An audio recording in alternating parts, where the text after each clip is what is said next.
Hey there and welcome back to Mass Effect. My name is Pete and today we complete the UNC Dead Scientist assignment. And if you're wondering why we are not standing on the Normandy's bridge right now, I did a bit of equipping in between episodes so that we can begin this one by selling a bunch of stuff that we have still left over. And we have to do that now because we are nearing the item limit. Looking for supplies? Let's see what you've got. You bet, Commander.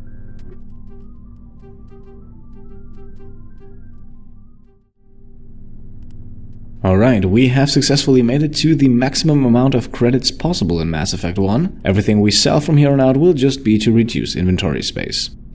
And this is actually not a simple display thing. If we were to sell, let's say, 1,000,000 credits more, the actual amount of money that we would have would still be the same. So yeah, with that out of the way, let's return upstairs and activate the galaxy map.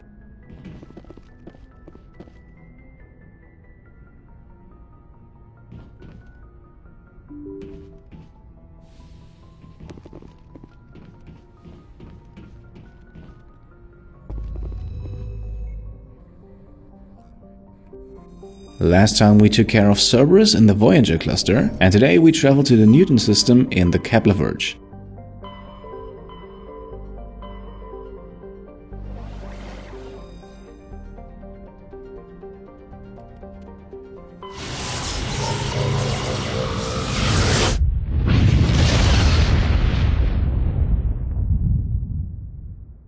Message coming in. Patching it through. I've received some information I thought you'd want to see, Commander. Someone is killing former Alliance scientists. There have been 4 deaths in the past month.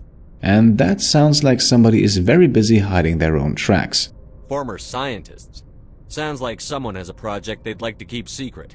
We found a connection between the scientists and you. They all worked on a classified project several years ago, on Akuz. And Akuz does sound familiar. That was the site where Shepard's unit got attacked by Thresher Maws. Akuz? I lost my whole unit there. You're saying that our scientists were involved? I can't get any information on what they were working on. The project records were sealed. Commander, Shepard, what you do with this is up to you. I just thought you'd want to know. There was one other scientist on the project, Dr. Wayne. I'm transmitting his last known coordinates. Good luck. 5th Fleet out. Okay, now before we investigate, let's do a bit of planet scanning. We can recover some Asari Matriarch's writings, as well as a hydrogen gas deposit. The assignment itself takes place on Ontarom, so let's land here. And for our squad we're going with the Cerberus killers Rex and Garrus.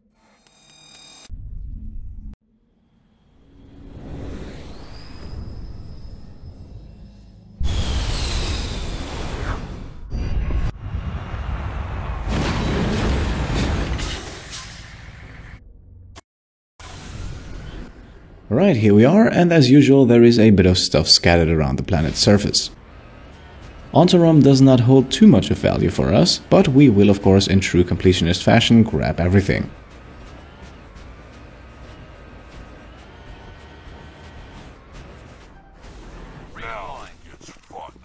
Our first point of interest is this Turian corpse here, which leads us to a Turian insignia. By the way, right next to it is a group of space beetles. Those basically just exist and could be killed with a single shot. I personally don't think that is necessary though. This is, by the way, also the only occasion in the entire Mass Effect series where we meet these beetles. For our next location we need to travel a bit, and you can see that Ontarom is home to a number of sizable canyons. The map here basically consists of a few very large flat plateaus, and in between we have these canyons, and one of them leads basically straight from the landing zone to the site of the assignment. Apart from that, Ontarom isn't all that interesting. It is classified as habitable, but sadly Ontarom's moon is in a decaying orbit, and that is of course only a disaster waiting to happen. But fun fact, while the planet is currently not inhabited, that changes in Mass Effect 3, but let's not get ahead of ourselves here. On top of this plateau here we can then find a crashed probe, and salvaging that gives us an ammo and a weapon upgrade. Now embrace the calm before the storm, because things are about to get hectic in a few seconds. You can already see it on the compass. We have a few red dots incoming, and those are the mercenaries guarding the entrance to the facility that we need to go into to complete the assignment. And one very important thing, as you can see, this facility is placed on a small overhang, and that could very quickly become a problem if we manage to kick one of the mercenaries off there. For some reason they don't easily fall to their death, and while they can withstand a blast from the Maker's main cannon, that blast will definitely send them flying, and in the end we then have to search the area below for wherever they landed. The same, by the way, goes for biotic abilities like Throw, Lift, or Singularity. Now, approaching on foot and from below is normally not the best tactic. In this case, however, it works rather well, because it keeps us out of the line of fire of two snipers in the back. We can also use this tower-like structure as additional cover, and that makes the whole approach a lot easier. Aside from the snipers, we still have to deal with 3 regular mercenaries, all of them able to use immunity and shield boost, which makes taking them down a rather long and tedious process. Here you can also see the danger that is the rather steep cliff this base is placed on. A throw or even a powerful blast from the shotgun or sniper rifle is enough to send these people flying. With all 3 mercenaries out of the way, we can now, however, start to work on the snipers. Those are moderately dangerous still, but there's only 2 of them, and both of them are not too powerful defensively.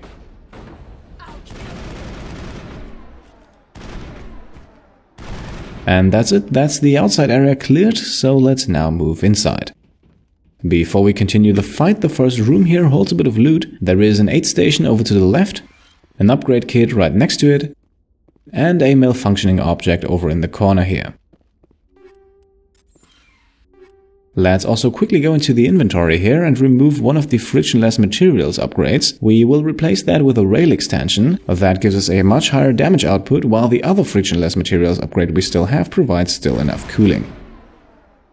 And now let's begin what is arguably one of the most challenging fights we have encountered in a long time. First of all, what do we have against us? If I'm not mistaken, this room here holds a total of 8 mercenaries. That's just 3 more than what we just faced outside, so not a huge upgrade, but still a considerable one. What makes this group so dangerous is that 2 Krogans are included, both able to use the abilities of their human counterparts. So we're now facing 2 Krogan who already have health regeneration and their second wind ability, that thing where they get back up after being killed the first time. And on top of that, they now have immunity and shield boost as well. Plus they are backed up by 5 normal human mercenaries, the ones that we just faced outside, and are also accompanied by 1 sniper for long range protection.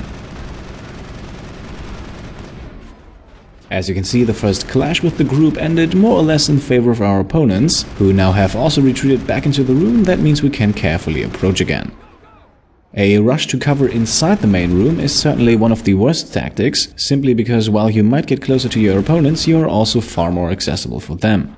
There are numerous points in this room that provide very good cover, but they all still leave you open to be attacked from multiple angles. Once that happens and you have a total of 5 or more guys swarming up on you, it is very easy to lose a squad mate or even your entire squad in that scenario. That makes hiding in the small entrance hallway here one of the better strategies, although in some occasions it's a good idea to quickly rush in, for example if you want to get the killing blow on an enemy who has low health but is retreating back into cover. Also, one quick tip, it is possible to hit the Krogan over the top of the boxes here. You have to aim pretty carefully, but as long as somebody hides in there, it makes their cover pretty much useless. Only works for the Krogan though. Another thing, I would always have an ability like Throw ready, because on the rare occasions that somebody actually approaches you and runs past the hallway here, that becomes a very useful tool to immobilize them and keep them in place. Once they're down on the floor for the first time, they will likely never get back up. If you're running out of enemies in your line of sight, then simply take a small step inside of the room. That should normally trigger at least a few of them to leave their cover. It is then of course up to you to get back into cover as quickly as possible, otherwise you run the risk of getting swarmed and killed.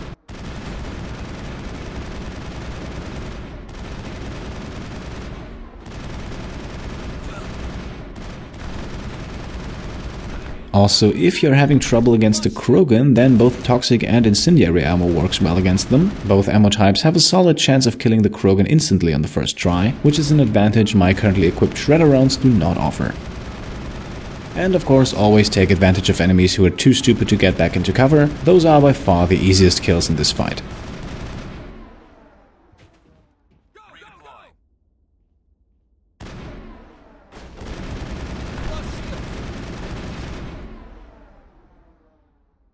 And it seems we have another thankful target over here, and after hitting him with warp he falls quickly, and that does leave us with only 3 more enemies. And if I'm not mistaken, both of the Krogan are still alive.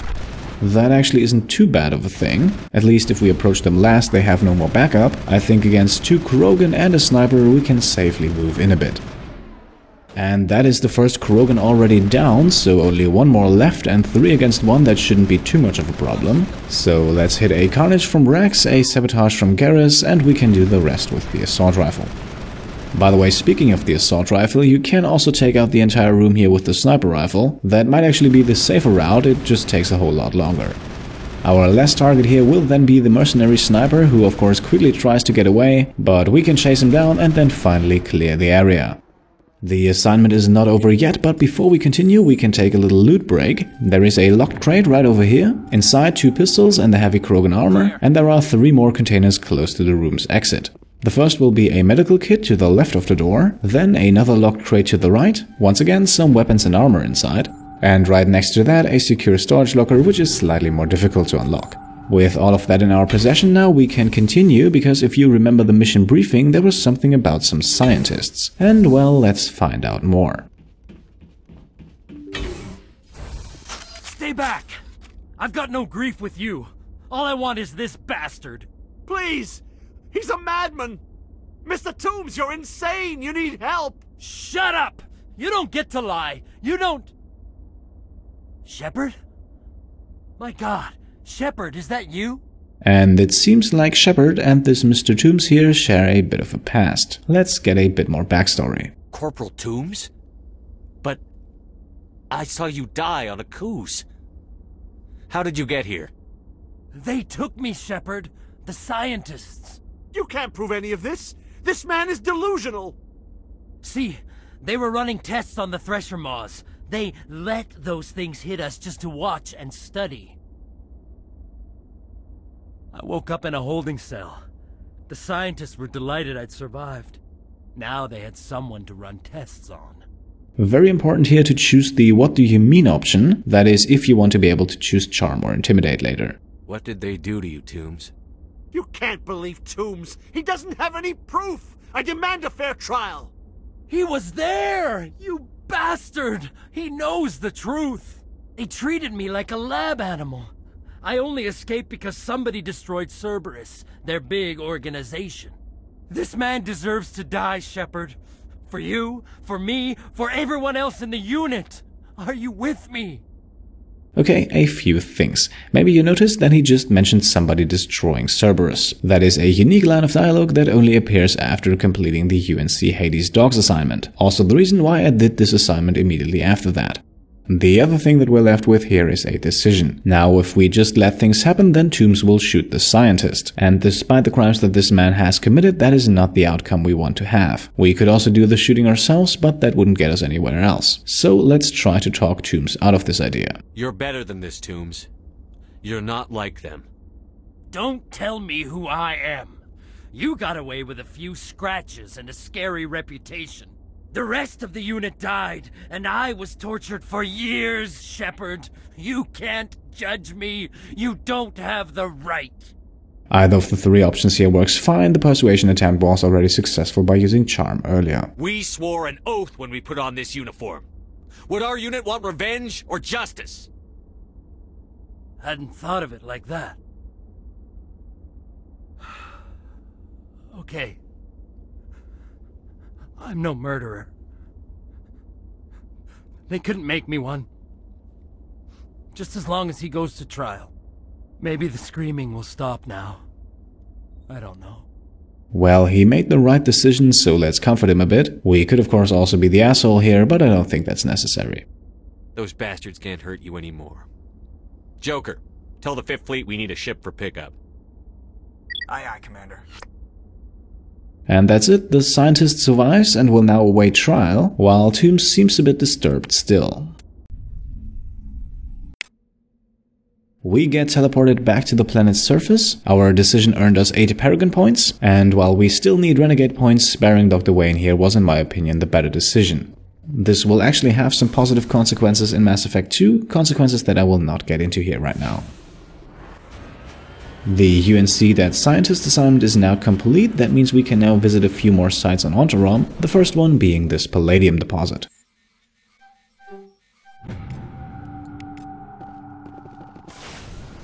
Afterwards we only have one more point of interest left, but that one actually provides us with a nice Easter egg.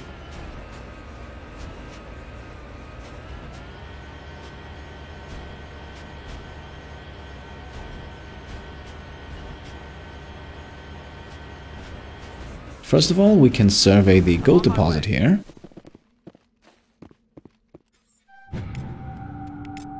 And then we can have a look around and see that we are surrounded by space cows. We have already seen this species on Chaska and Notocrux, however, this herd includes a very special specimen. And that is, over here, the shifty-looking cow. And this cow actually does something funny. If we turn our back on it, but stay close, it will steal our credits. Very slowly, to be fair, but nonetheless, this is a cow that is just robbing a spectre. Alright, enough with the shenanigans, let's return to the Normandy. And after returning, we can quickly activate the galaxy map again for a few lines from Admiral Hackett. Message coming in. Patching it through. I reviewed your report on the situation, Commander. I'm glad to see you were able to take Dr. Wayne in alive. Now we can put him on trial and get some answers. Corporal Toombs seems to have found some closure, and hopefully with therapy, he'll have a normal life again someday. I hope this helped you find some peace, Commander. Thank you. Fifth Fleet out. Alright, and that was the UNC Dead Scientist assignment. For the next episode, I think we could stay in the Kepler Verge and do Garrus' loyalty mission. Alternatively, there is one more assignment with some slight Cerberus involvement that we could also do. Let me know in the comments below what you would like to see next, and as always, thank you for watching, and I'll see you next time. Cheers.